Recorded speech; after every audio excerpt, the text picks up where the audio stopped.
जहां तक मध्य प्रदेश के औद्योगिकरण की और उसके विकास की ग्रोथ की बात है,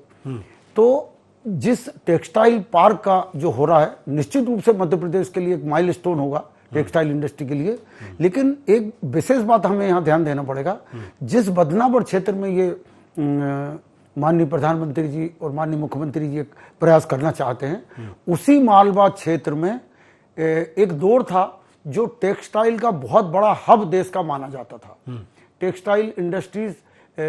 स्थिति ये थी कि इंदौर, हमारे महानगर जो प्रदेश का इंदौर का मिल एरिया करके नाम से जाना जाता था, आज भी मिल एरिया करके बोलते हैं जी। तो टेक्सटाइल इंडस्ट्रीज और हमारी जो हैंडलूम पावर की जो इंडस्ट्रीज थी, वो कहीं ना कहीं उसको पुनर्जीवित करने के लिए सरकार को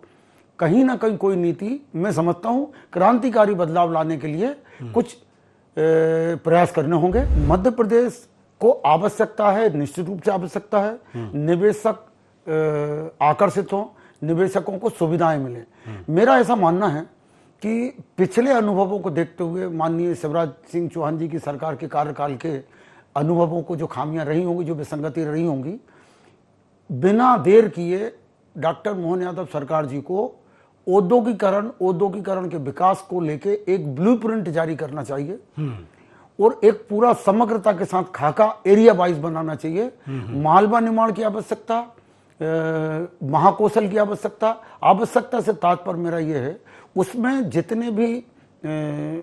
ऑस्पेक्ट्स हैं, जितने स्टेक होल्डर्स हैं, रोजगार हो सकता है और उस अंचल की जो स्पेशलिटीज हैं, जो खासियत है, तो मेरा व्यक्तिगत तौर पे मानना यह है, और निश्चित रूप से उसमें विशेषज्ञों से भी सलाह ली जानी चाहिए और एक नई परंपरा को आगे बढ़ाई जाना चाहिए। जो विशेषज्ञ देश में हैं इस मामलों के, उनसे बुलाकर ब्लूप्रिंट को लेकर चर्चा करनी चाहिए। योगेश जी।